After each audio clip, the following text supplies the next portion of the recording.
正是隆重的场合，他有什么资格列席呢？哎呀，不得了了，这屋子里边有东西打翻喽！什么东西打翻了？醋坛子，你没闻到吗？酸死了！皇上说笑了，奴婢怎么敢吃醋呢？接着。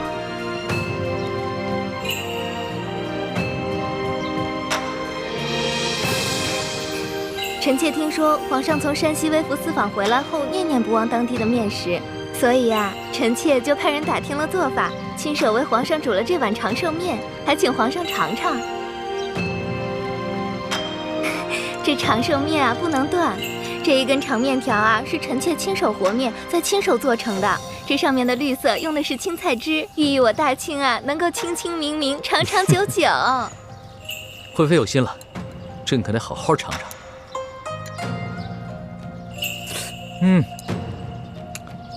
惠妃好手艺啊！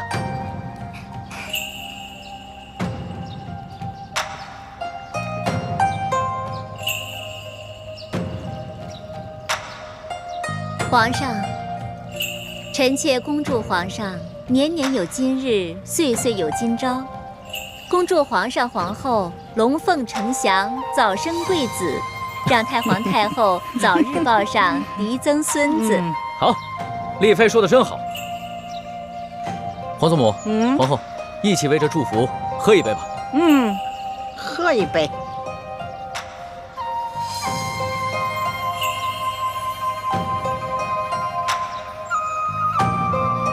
皇上，您不是有一个笔墨诗书姑娘？听说您一刻也离不开她，怎么今日这么大的日子，不让她来一同庆生啊？皇后说的是李欢吧？这个李欢啊，不过是一个小小的笔墨诗书，平常伺候朕的时候呢，比寻常的宫女伶俐一些罢了。如此隆重的场合，她岂有资格出席啊？这打理后宫啊，可不比管理朝廷简单呐。首先要紧的是要有平衡之术，这后宫要是着了火呀，皇上可就麻烦了。皇祖母，孙儿年少，还请皇祖母多多提点。那是。朱后妃，陪着朕还有皇后、太皇太后一起喝一杯吧。来。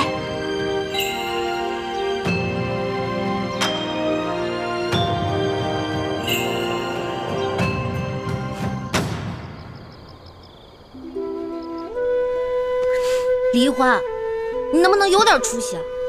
你自己不都想清楚了吗？再也不会上那个骗子皇上的当了，你彻底死心了。那你还吃醋什么呀？你要记住，这个世界上只有你的猪哥哥是对你最好的。千里之外执行那么危险的任务，都不忘记你的生日，还提前给你准备生日礼物。你再看看那个骗子皇上，后宫佳丽，百草千花，莺莺燕燕，谁还记得你啊？别傻了。丽欢啊，连你的叔父都记得今天是你生日，还给你带了这么多美食。人家那骗子皇上呢，现在一定是软玉温香的环抱着，早把你抛到九霄云外去了，谁还记得你啊？就你傻乎乎的。骗子皇上，骗子皇上，他就是个骗子皇上，他就是个大骗子，大骗子，大骗子，你就是个骗子，骗子皇上。哟，背着朕偷嘴呢。皇上吉祥。行了，这里又没有外人，别装了。皇上，你怎么跟鬼似的，不出声直接进来了？你吓死我了！朕今天啊，陪着太皇太后和众后妃，心里一直惦记着你呢。这不是给你送好东西来了。皇上用不着破费，这些好东西啊，应该送给您的皇后娘娘、贤妃娘娘、贵妃娘娘，送给您的后宫72宫娘娘啊，送给我干什么？朕不过是有一位皇后、4妃、9嫔，接下来就是贵人、常在、答应等数十位，哪有72宫娘娘？再说了，这许多主位还都空缺着呢，你是不是看上哪个位分了？你告诉朕，朕明天就封你。奴婢怎么配啊？皇后说的是李易欢吧？她呀，就是一个小小的笔墨侍书，这侍候朕啊，比寻常宫女伶俐些罢了。这么正式隆重的场合，她有什么资格列席呢？哎呀，不得了了，这屋子里边有东西打翻喽！什么东西打翻了？醋坛子呀，你没闻到吗？酸死了！皇上说笑了，奴婢怎么敢吃醋呢？其实吧，你今天暗中跟着朕，还偷吃朕的醋，朕的心里啊，美着呢。这么看来，你是不生朕的气了。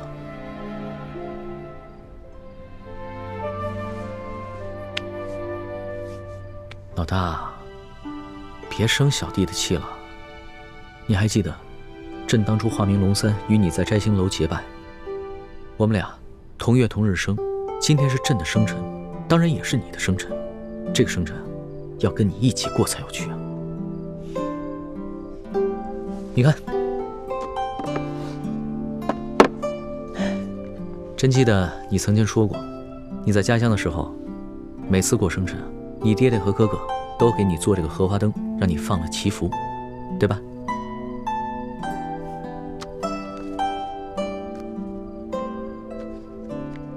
原来我说的每一句话，皇上你都记得呀？傻丫头，你说的话朕怎么会忘了？哎呀，还愣着干嘛？咱们放花灯去吧。这么晚了，去哪儿放啊？走吧。哎，去哪儿啊？走。慢点儿。哎，啊，先许个愿啊。冷小弟，今天也是你的生日，你也许个愿吧。好，那你先许。嗯。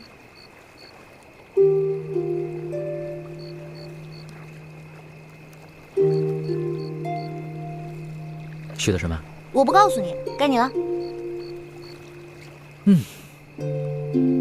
朕的愿望可不怕告诉你，这愿和你年年有今日，岁岁有今朝。放吧。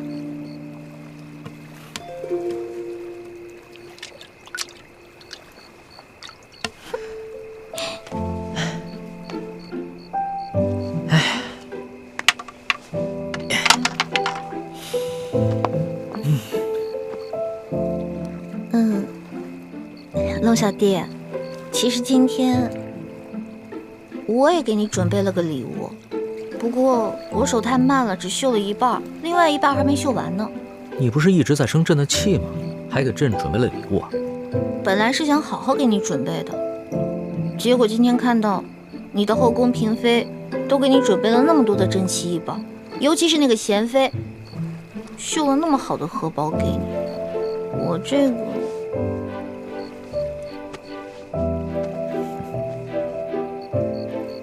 哇，这真的好丑啊！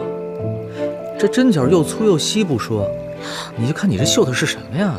野鸭子不像野鸭子，小飞蛾不像小飞蛾的。你嫌丑，你不要不就行了？谁说我不要啊？这虽然是我收到的最丑的荷包，但也是市场最珍贵的一个孤品。老大，这是你第一次做女工吧？还说呢，人家的手指都快扎成筛子了。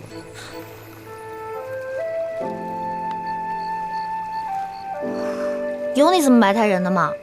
还什么小肥鹅野鸭子，这我明明绣的就是什么呀？朕完全没有看出来。我绣的是京城第一酒楼的烤鸭，行了吧？你还真是时时不忘了吃啊。不过也行，这要是下次再落难了，就拿着这个荷包啊，天天望鸭止饿。哪有你这样的？皇上说话一点都不忌讳，还再落难，这微服私访已经够危险的了，不可能再有第二次了。那不行，朕以后啊得经常微服私访，体察民情，要不然怎么对得起你给朕绣的这个烤鸭荷包啊？光微服私访、体察民情是远远不够的，因为在那个时候，你可以有10000个想法，但是只要你回到紫禁城里，你就只有一个想法了。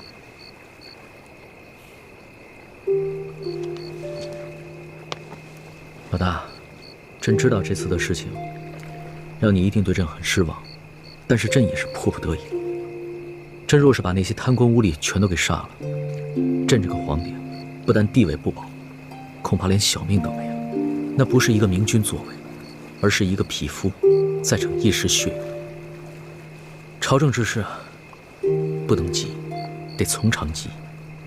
你要相信朕，给朕3年，3年之内，朕一定把那些榜上有名的贪官污吏全都收拾干净。你说的是真的？3年之后，要是没有做到的话，你再怎么生朕的气，朕都无话可说。终于笑了。好了，把这个荷包拿回去，等到你绣好了，一定要给朕，朕会好好收藏着。嗯。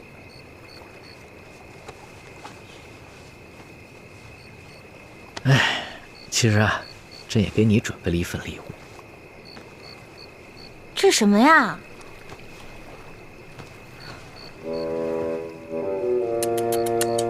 哎呦，丑死了！这眼睛，目露凶光，嘴唇这么薄，一看就是个薄情寡人。哟，难看死了！你还真是一点亏都不肯吃啊！朕刚刚埋汰你几句，立马就还回来了。我这怎么是埋汰你啊？是，虽然龙小弟你贵为天子，但是你也不见得是全天下最英俊的男子吧？而且你生气的时候，特别像门神，很可怕。还从来没有人敢这么说过朕。今天是你生辰，朕就饶了你。这针小象可是朕亲手给你画的。哦，以前后宫嫔妃还有皇后都想要朕的自画像，朕一个都没给。喜欢吗？嗯。老大，朕今天在后宫嫔妃面前对你表现的并不在意，其实是为了保护你。这些后宫的女人们，平常看起来姐妹相称，谦恭有礼，其实都是明争暗斗，各有所图。朕喜欢你，就是因为你心思单纯，和他们都不一样。朕不想因为朕的偏爱跟你树敌招祸。当年，朕的皇祖父和父皇都是天生的情主，他们个个要美人不要江山，陷大清于危难而不顾，所以皇祖母对此一直耿耿于怀。他最忌讳皇帝专宠，朕要顾及皇祖母的想法，就不能在众人面前表现出对你的偏爱，这也是对你的一种保护，你明白吗？嗯。